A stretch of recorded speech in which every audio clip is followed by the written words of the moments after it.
Assalamualaikum Bapak. Waalaikumsalam warahmatullahi wabarakatuh. Terima kasih Bapak atas kesempatan yang telah diberikan kepada saya sehingga kita bisa melakukan sesi diskusi Bapak. Kebetulan saya ini memiliki satu tugas Pak dari guru penggerak yang dari LMS, yaitu pada modul 3.1 mengenai pengambilan keputusan berbasis nilai-nilai kebajikan sebagai seorang pemimpin Pak.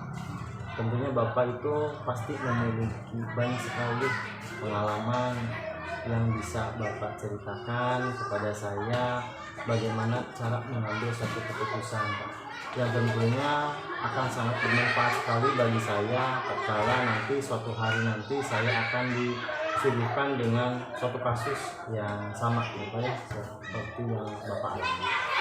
Nah, walaupun yang ingin saya tanyakan Pak, selama ini bagaimana nih Bapak dapat mengidentifikasi kasus yang merupakan dilema etika atau bujukan moral Pak, yang tentunya kan akan sulit nih Pak untuk kita pecahkan juga nih Pak. Jadi pandangan Bapak sebagai kepala sekolah seperti apa Pak? Masalah kejadian atau kasus-kasus yang terjadi di sekolah ini kebanyakan yang bersifat kejadian kasus ringan, istilahnya.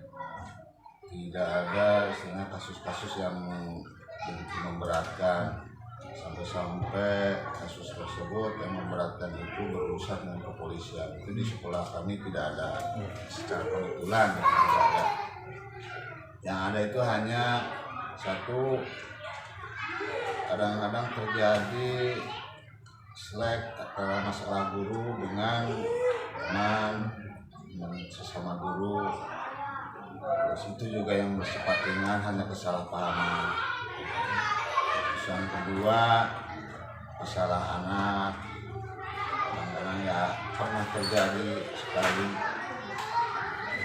tentang tamparan kecil sama anak karena anak tidak memperhatikan masalah pembelajaran. Yang ketiga, ya kadang-kadang anak nggak tahu lupa atau memang tidak tahu masalah kebersihan di sekolah. Mungkin itu dari guru sudah diberikan pelajarannya tentang kebersihan, cuman yang maklum kalau anak itu kan kadang-kadang yang suka diberi pembelajaran masalah kebersihan itu kadang-kadang memperhatikan, kadang-kadang tidak. Akhirnya masalah kebersihan juga anak-anak kalau sudah jajan asal lempar cangkangnya atau bungkusnya, akhirnya di sekolah ini kurang terjaga kebersihannya, kurang terbantu gitu masalah kebersihannya gitu, kurang terjaga. Terus yang lainnya lagi ada masalah kedisiplinan waktu, utamanya pada pelaksanaan hari upacara atau hari Senin. Kalau orang pelaksanaan upacara kadang-kadang anak masih ada yang tidak mengikuti upacara karena kesiangan. Itu barangkali yang kasus-kasus yang temuan gitu ya, sampai sekarang ini belum ada yang betul-betul kasus yang melibatkan masalah hukum. Jadi dari segi kasusnya sendiri mungkin beragamnya Pak, yang sangat kompleks sekali. Ternyata dari kasus itu yang ternyata menurut pandangan saya itu semua itu dirasakan oleh setiap sekolah ya Pak ya. Jadi seperti kebersihan, lalu kedisiplinan dan lain sebagainya Pak. Mungkin dari beberapa kasus tersebut kita ambil salah satu kasus ya Pak. Bagaimana nih Bapak menjalankan pengambilan keputusan Pak di sekolah, terutama untuk kasus-kasus di mana ada dua kepentingan yang sama Pak, jadi mengandung nilai-nilai kebajikan Pak, yang menurut Bapak itu agak susah nih untuk diputuskan. Ya, pertama untuk mengenai menangani hal tersebut, saya memanggil guru-gurunya berkumpul memusyawarahkan masalah tentang disiplin, tentang kebersihan, tentang pembulian sesama teman, tentang kesalahpahaman dan lain sebagainya. dimusyawarahkan bagaimana caranya supaya di sekolah kami ini merasakan ada suasana kondusif, tidak ada istilahnya hal-hal yang kurang baik di sekolah, terutama masalah disiplin, masalah kebersihan, masalah kebersamaan, kekompakan dan sebagainya. Nah, kami memusyawarahkan kepada guru-guru, menganjurkan atau mengusahakan supaya guru-guru menerapkan kembali kepada anak, utamanya masalah kebersihan atau kedisiplinan. Bagaimana caranya supaya anak terbiasa melakukan disiplin, melakukan istilahnya gemar bersih, gemar bersih lingkungan, ya gemar bersih untuk pribadi. Itu mungkin dari kasus-kasus yang pernah terjadi ya kan di sekolah Pak, dan Bapak sudah mengambil suatu keputusan dengan salah satunya itu dengan mengkomunikasikan kepada guru ya Pak. Nah, bagaimana nih Pak langkah atau prosedur selanjutnya yang Bapak bisa terapkan selama ini Pak yang Bapak anggap efektif Pak? ya untuk lebih efektif, pertama saya menugaskan guru khusus, ditugaskan 1 orang atau 2 orang guru, dibagi-bagi dengan berbagai macam posnya. Pertama semacam kalau di SLT, PSLT itu semacam guru BP lah gitu ya, untuk memberikan pembinaan kepada anak supaya anak betul-betul bisa melaksanakan seperti yang saya sebutkan tadi, masalah disiplin, masalah kebersihan, masalah istilah tidak ada istilah pembulian gitu pada anak. Saya menugaskan 1 atau 2 orang guru sebagai guru pembimbingnya. Itu mungkin. Berarti untuk langkah-langkahnya atau prosedurnya itu dengan menugaskan pada guru, di mana agar lebih efektif lagi, jadi mengikuti tes tersendiri katanya. Jadi ada hal yang Bapak anggap efektif itu dengan menugaskan guru, tentunya hal-hal atau permasalahan yang dihadapi di sekolah ini itu bisa terselesaikan. Mungkin Pak selanjutnya hal apa saja nih Pak yang selama ini merupakan tantangan Pak dalam pengambilan keputusan Pak pada kasus-kasus dilema etika? Ya untuk tantangannya ya paling ya kalau anak susah diberi nasihat atau diberi masukan baik oleh guru maupun oleh temannya sendiri, kadang-kadang sulit untuk menerima pendapat atau masukan-masukan dari orang lain. Itu merupakan tantangan. Selanjutnya Pak, apakah di sini Bapak sudah memiliki jadwal tertentu Pak dalam sebuah penyelesaian kasus, dan apakah sudah dapat menyelesaikan kasus tersebut di tempat itu, dan atau Bapak memiliki sebuah jadwal untuk menyelesaikannya? Kalau di jadwal sih tidak, masalah kasus tergantung atau mengambil langkah langsung, istilah tindakan langsung. Begitu kejadian kita langsung proses, kita bereskan sekarang, tidak istilahnya menunggu waktu besok untuk dibereskan. Ya, saya hanya mengambil langkah seperti itu, tidak ada istilahnya di jadwal, tidak pakai jadwal. Tapi begitu kasus terjadi kita langsung proses, langsung dibereskan saat itu juga. Berarti itu adalah salah satu bentuk ya Pak penyelesaian yang Bapak terapkan ya Pak untuk menyelesaikan sebuah kasus agar tentunya cepat terselesaikan, tertangani, tidak larut-larut sampai beberapa hari, beberapa bulan dan sebagainya Pak. Nah dalam hal ini Pak, adakah seseorang atau faktor-faktor yang selama ini mempermudah atau membantu dalam pengambilan keputusan Pak? Ya yang membantu itu banyak ya, seperti guru-guru, karena kalau ada kasus yang sulit untuk dipecahkan oleh saya sendiri, saya tidak terlepas dari musyawarah atau sharing dengan sesama teman guru, minta pendapat kepada guru bagaimana jalannya supaya ini lebih lancar, sukses itu untuk menyelesaikan masalah tersebut. Nah, mungkin dalam tadi salah satunya itu kan Bapak memerlukan salah satu bantuan atau dari guru. Nah, dalam meminta bantuan kepada guru-guru itu dalam hal seperti apa Pak? Contoh? Ya, seperti terjadi bullying pada anak. Saya tidak dapat melihat secara langsung terjadinya hal tersebut antara anak dengan anak. Nah, tapi hanya mendapat berita atau laporan. Nah, setelah kejadian itu karena ada laporan, maka saya panggil guru kelasnya untuk memberikan nasihat kepada anak, jangan sampai terjadi hal seperti itu.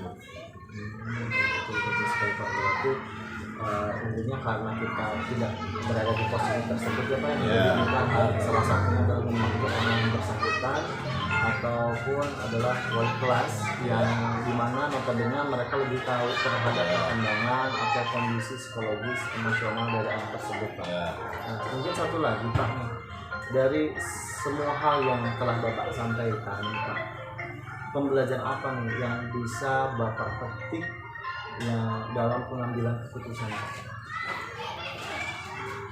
Masalah yang saya bisa ambil tentang keputusan itu, satu, penerapan disiplin anak, masalah penerapan disiplin anak, masalah pembulian terhadap anak, itu bisa dipakai contoh untuk kedepannya supaya tidak ada kejadian hal-hal yang tidak diinginkan, seperti berantakan di sekolah, tidak ada kerapihan, seperti di kebersihan, seperti berantakan sampah di mana-mana gitu ya. Itu menjadi cermin untuk kedepannya supaya tidak sampai terjadi seperti itu, lingkungan supaya tetap sehat, bersih. Berarti salah satunya itu dengan cara melibatkan semua pihak yang ada di sekolah untuk menyelesaikan suatu permasalahan atau membuat iklim positif bagi sekolah ya Pak ya. Mengambil kerjasama lah. Iya, kerjasama dengan guru. Bapak, mungkin itu saja Bapak yang bisa saya tanyakan. Terima kasih banyak Bapak telah membantu tugas saya dalam demonstrasi kontekstual pada modul 3.1 tentang pengambilan keputusan berbasis nilai-nilai kebajikan sebagai seorang pemimpin Bapak. Yang tentunya dari yang telah Bapak utarakan tadi, kedepannya bisa saya terapkan Pak, menjadi suatu pembelajaran bagi saya tatkala saya itu menghadapi situasi yang sama yang telah Bapak alami. Terima kasih banyak Bapak. Bapak.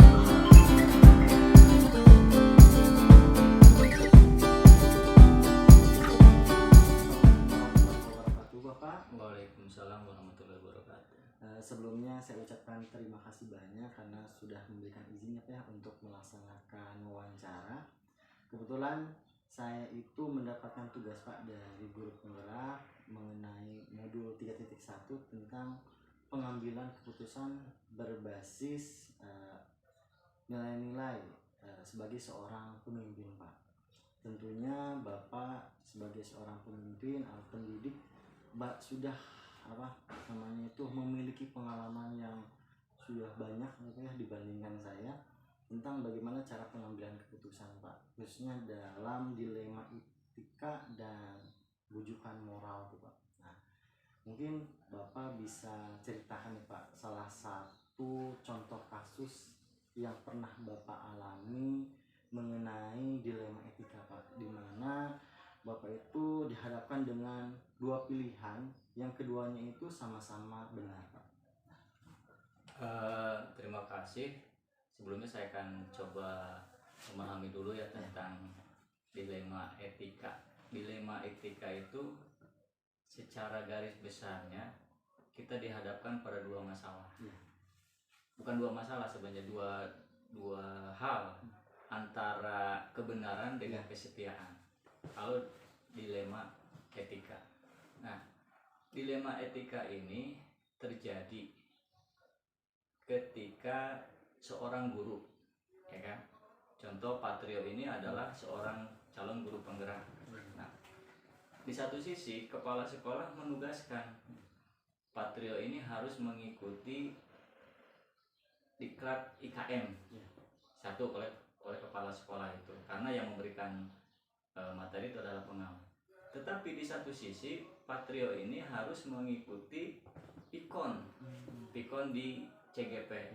Maka di sini antara kebenaran dengan kesetiaan. Kalau kesetiaan berarti integritas.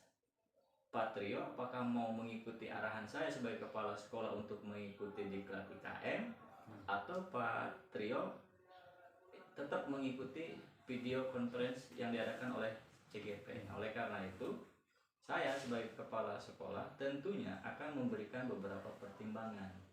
Apakah Patrio akan mengubah jadwal ikon, atau memang Patrio harus mengikuti diklat IKM tersebut. Nah, dalam hal ini kan itu ada dilema, sama-sama benarnya. Patrio karena sudah menandatangani di CGP harus mengikuti pikon, sementara dengan saya adalah atasan saya sebagai kepala sekolah. Nah, ini dilema itu. Maka saya sebagai kepala sekolah, mungkin kalau untuk pikon, karena kan tidak semua nih guru itu mengikuti guru penggerak, akhirnya kan tidak bisa diwakilkan. Maka saya akan mendelegasikan guru yang tidak ikut guru penggerak untuk mengikuti diklat IKM, yang mana nanti diklat IKM itu bisa diseminasi lagi oleh yang lain. Itu adalah dilema etika. Sementara kalau bujukan moral itu biasanya kita dihadapkan pada dua sisi, benar atau salah, ya, benar atau salah. Contoh begini, di sekolah ini akan mengadakan ANBK, ya kan, mengadakan ANBK. Maka ketika pelaksanaan ANBK, guru itu kan memberikan bantuan kepada siswanya, ya kan, memberikan bantuan kepada siswanya dalam hal tadi pengerjaan soal. Nah, guru itu dihadapkan pada masalah benar atau salah. Benarnya karena dia berprinsip ingin menaikkan nilai sekolahnya, rapot pendidikan sekolahnya, kan gitu. Tetapi salahnya, bagaimanapun juga anak tidak terekspos hasil daripada ANBK-nya, karena itu adalah hasil pengerjaan daripada guru. Nah, itulah bujukan moral itu yang terjadi di sekolah itu seperti itu. Ya, memang ketika kita kalau mau bagus nilai ANBK, ya berarti diberikan bantuan. Kemudian kalau memang ya seadanya, berarti kan konsekuensinya adalah nilai sekolah, kan gitu. Tetapi sebagai kepala sekolah tentunya kita juga akan memberikan rambu-rambu. Jadi jangan sampai terlalu, kalau nilai 100 ya 75% kan gitu. Seperti itu yang kita lakukan di dalam hal. Sebenarnya banyak sih kasus-kasus dilema etika.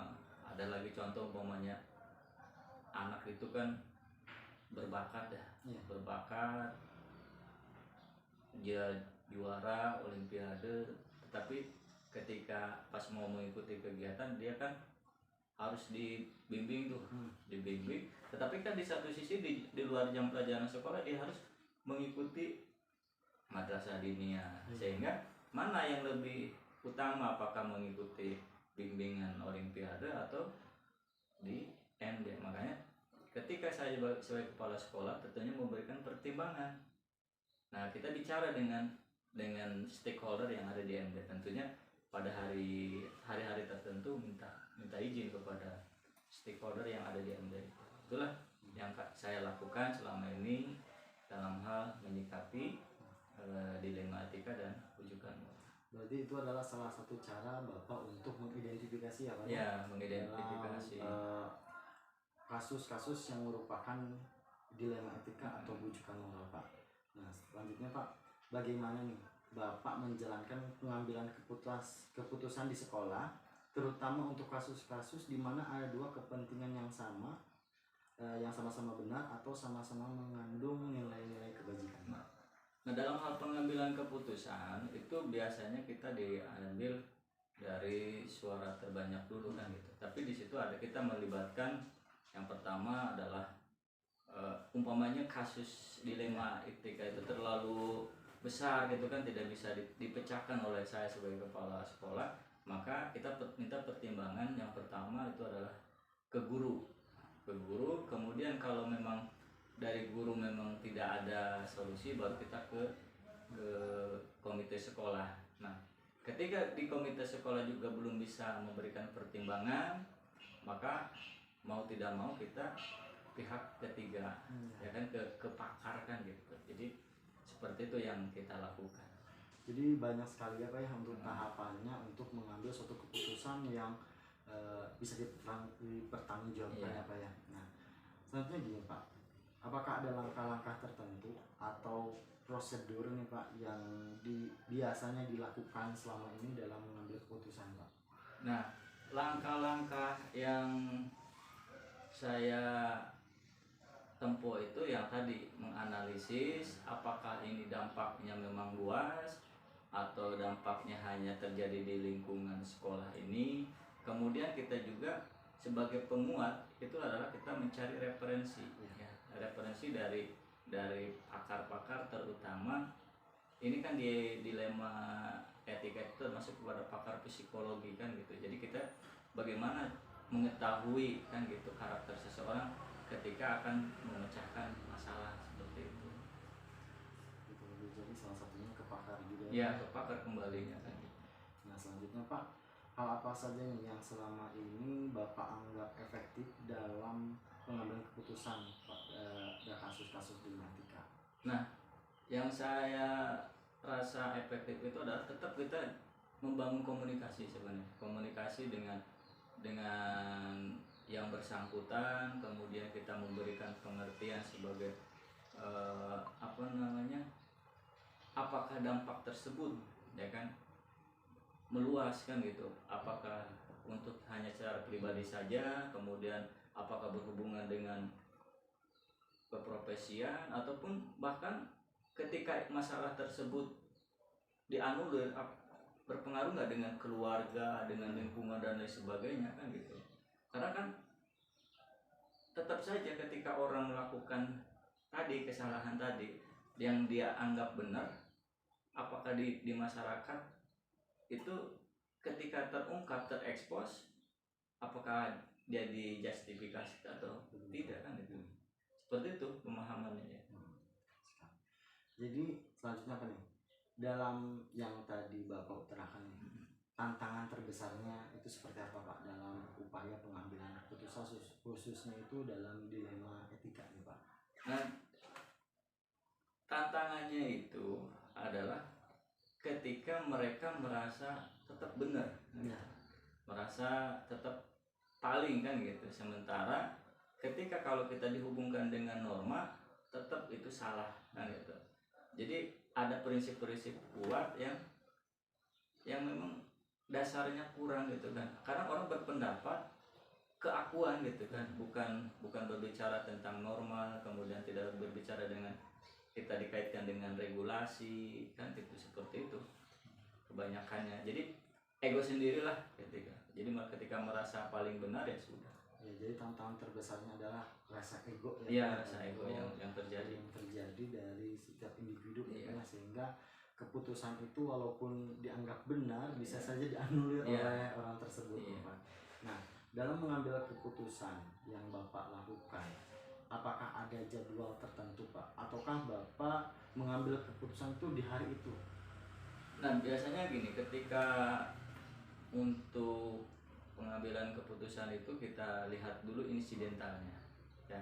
Kalau memang itu terjadi dan itu membutuhkan penanganan serius dan harus diselesaikan pada waktu itu juga, berarti saya sebagai kepala sekolah tetap menjadwalkan pada hari itu. Tetapi ketika tidak terlalu istilahnya urgen, maka kita akan jadwalkan pengambilan keputusan itu sesuai dengan lingkungan, kemudian sesuai dengan suasana dan lain sebagainya gitu. Jadi tidak serta merta masalah itu diselesaikan. Jadi ada jeda waktu lah kan gitu. Karena tetap kembalinya ke psikologi. Ketika orang diberikan masukan belum tentu menerima. Ketika psikologi seseorang itu dalam keadaan yang tidak stabil gitu. Jadi mungkin harus menunggu dulu ya Pak ya, agar lebih stabil. Nah, dalam mengambil keputusan itu kan tadi ada beberapa macam ya Pak ya. Jadi bagaimana nih Pak prosedur yang Bapak akan terapkan dalam upaya pengambilan keputusan? Yang pertama, ketika kita prosedurnya adalah kita harus punya schedule dulu kan gitu. Schedule, kemudian ada hal-hal yang baku. Hal-hal yang baku itu adalah peraturan yang kita buat sendiri kan gitu. Karena apa? Ketika orang itu melakukan dilema etika, apakah dia itu juga melanggar kode-kode yang sudah berlaku ataupun tidak kan gitu. Jadi ada seperti itu yang kita lakukan. Nah, dalam pengambilan keputusan Pak, apakah ada seseorang atau faktor-faktor yang dapat mempermudah Bapak dalam upaya pengambilan keputusan Pak yang Bapak hadapi? Nah, faktor-faktor yang ditimbulkan oleh individu itu biasanya di sebuah organisasi, di sebuah lingkungan itu pasti ada ya. Jadi individu-individu itu pasti ada yang bersifat mendukung, Ya. ada yang bersifat memang tidak mendukung. Nah, kita biasanya memegang orang yang mendukung. Nah, kita berkomunikasi dengan orang tersebut. Jadi bahasanya membangun loyal lah dengan orang-orang yang seperti itu, karena tetap saja di satu sisi ada yang memang tidak mendukung kan gitu, yang mempengaruhi suasana. Apalagi ketika ada masalah dengan seseorang kan, seseorang ini juga punya ini lagi yang disebut dengan sentimen pribadi. Ketika seorang ini melakukan, maka yang punya sentimen pribadi ini justru akan memperkeruh suasana. Nah, orang yang seperti ini kita jangan dijadikan untuk bahan kerjasama. Tetapi kalau orang yang tadi bijak kan gitu menyikapinya, maka inilah yang akan dijadikan kerjasama oleh kita sebagai bahan pertimbangan. Jadi mungkin dalam seseorang yang bisa diajak komunikasi untuk mempermudah, kita harus pilih-pilih juga ya, Pak ya, gitu, yang dapat mempermudah Bapak dalam upaya pengambilan keputusan.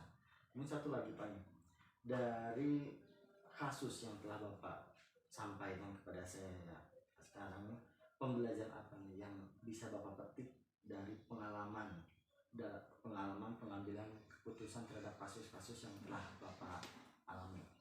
Kalau pengalaman dalam hal pengambilan keputusan, tentunya kita sebagai seorang muslim ya, diajarkan kan di dalam Al-Quran juga kita harus berlaku lemah lembut, kemudian berbicara kaulan ma'rufan, kaulan itu ya banyak ya kan istilahnya kita. Jadi walaupun kita sebagai seorang pemimpin, jangan langsung serta-merta menjustifikasi seseorang. Jadi kita cari dulu kan akar penyebabnya, kemudian solusinya seperti apa. Jadi itulah pelajaran-pelajaran yang saya ambil dari kasus itu. Artinya saya juga harus lebih mampu berkomunikasi dengan orang-orang yang ada di lingkungan itu yang terkena tadi masalah dilema etika. Intinya kita harus mengetahui karakter seseorang kan gitu ya. Jadi kalau paku bengkok itu kan tidak serta merta kita pukul. Untuk kalau kita pukul malah tambah bengkok kan gitu, malah tambah patah ya. Ketika bengkok ya harus diluruskan gitu kan. Kalau bahasa Jawa nama apa ya, alon-alon asal kelakon gitu kan. seperti itu. Lamun orang Sunda meureun kudu lilis tali kan gitunya, lilis tali dia jejer kan seperti itu. Jadi kembali kepada diri kita, bagaimana menghadapi masalah itu dengan tidak burung busu, dengan kepala dingin kan gitu, tidak harus dengan ketika ada suasana yang panas malah ditambahi dengan masalah emosi lagi seperti itu. Jadi kalau misalkan suatu permasalahan kita kasih masalah lagi, bukan Nah, menyelesaikan suatu iya, permasalahannya Pak, ya, bukan tapi akan menyelesaikan menambah masalah. permasalahan tersebut jadi lebih besar lagi. Terutama kita jangan menyalahkan ya. Iya. Jangan menyalahkan. Lah ini gini ya karena kantor. Apalagi seorang pemimpin itu harus bijak. Iya. Oleh karena itu pemimpin itu harus bisa melihat dari beberapa aspek, Dari dari beberapa beberapa aspek. sudut pandang juga. Jangan kita melihat hanya dari satu intinya Pak, ya, Iya. gitu saja. Sangat menarik sekali Bapak perbincangan kita tentang pengambilan keputusan yang pernah Bapak alami. Sangat luar biasa sekali. Hal ini tentunya menjadi sebuah pengalaman bagi saya yang suatu hari nanti bisa saya terapkan Pak. Jika bila mana saya dihadapi dengan kasus-kasus yang seperti Bapak sebutkan tadi. Mungkin itu saja Bapak. Terima kasih banyak atas kesempatannya.